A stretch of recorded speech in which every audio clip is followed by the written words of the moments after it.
Assalamualaikum warahmatullahi wabarakatuh.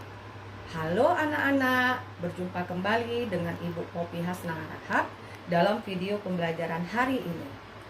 Pada kesempatan ini, Ibu Poppy akan menyampaikan materi kelas 5, tema 1, subtema 1, pembelajaran 1. Namun, sebelum kita belajar, marilah kita berdoa menurut agama dan kepercayaan kita masing-masing.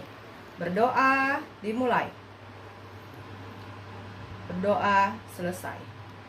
Ibu Poppy akan menyampaikan tujuan pembelajaran yang harus kalian capai hari ini, yaitu yang pertama, siswa dapat menyebutkan alat gerak hewan dan manusia dengan benar.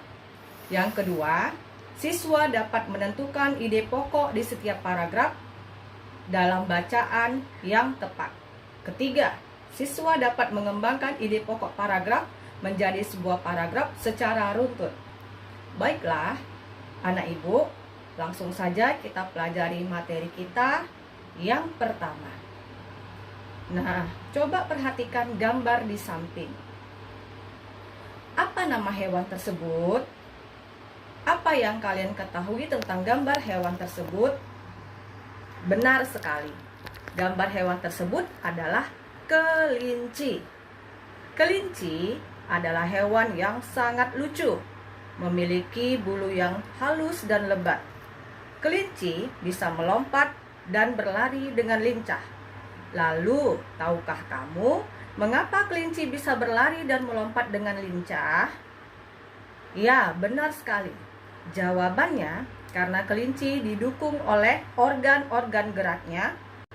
Pada dasarnya, organ gerak kelinci dan hewan lainnya hampir sama dengan organ gerak pada manusia.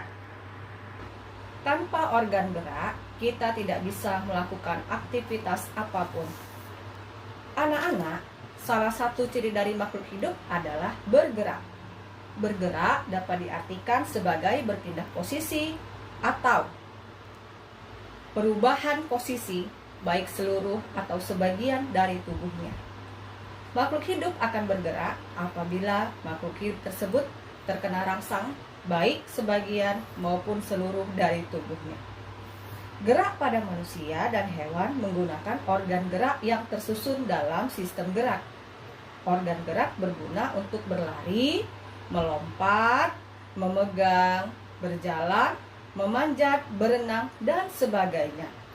Organ gerak manusia dan hewan memiliki kesamaan. Alat-alat gerak yang digunakan manusia dan hewan ada dua macam. Yang pertama, alat gerak aktif yang berupa otot. Yang kedua, alat gerak pasif yang berupa tulang. Kedua alat gerak ini bekerja sama dalam melakukan pergerakan. Kerjasama antara kedua alat gerak ini membentuk suatu sistem yang disebut sistem gerak. Tulang disebut alat gerak pasif karena tulang tidak dapat bergerak dengan sendirinya tanpa adanya alat gerak aktif yang mempengaruhi tulang. Maka tulang-tulang pada manusia dan hewan akan diam dan tidak dapat membentuk alat pergerakan yang sesungguhnya. Walaupun merupakan alat gerak pasif, akan tetapi tulang mempunyai peranan yang besar dalam sistem gerak manusia dan hewan. Otot disebut alat gerak aktif karena otot memiliki suatu senyawa kimia yang membuatnya dapat bergerak. Pada saat otot yang menempel pada tulang bergerak, otot tersebut akan membuat tulang tersebut ikut bergerak. Baiklah anak-anak, setelah kalian mempelajari tentang organ gerak manusia dan hewan, selanjutnya kalian akan mempelajari tentang ide pokok dan kalimat pengembang. Nah, apa yang kalian ketahui tentang ide pokok dan kalimat pengembang? Pertama, Ibu akan menjelaskan terlebih dahulu tentang ide pokok. Ide pokok adalah gagasan yang menjadi dasar sebuah paragraf. Ide pokok biasanya disajikan dalam kalimat utama. Kalimat utama yang membuat ide pokok bisa terdapat di awal paragraf, tengah paragraf, maupun di akhir paragraf. Sedangkan yang kedua yaitu kalimat pengembang. Kalimat pengembang adalah rincian informasi yang mendukung ide pokok dalam sebuah paragraf. Kemudian setelah mempelajari tentang ide pokok dan kalimat pengembang, untuk mengulang sampai di mana kalian memahami materi yang disampaikan, untuk itu Ibu ada tugas yang harus kalian selesaikan. Tugas kalian adalah bukalah buku tema 1 halaman 3. Ada bacaan yang berjudul organ gerak manusia dan hewan. Tugasnya, temukanlah ide pokok dan kalimat pengembang dalam masing-masing paragraf pada bacaan tersebut.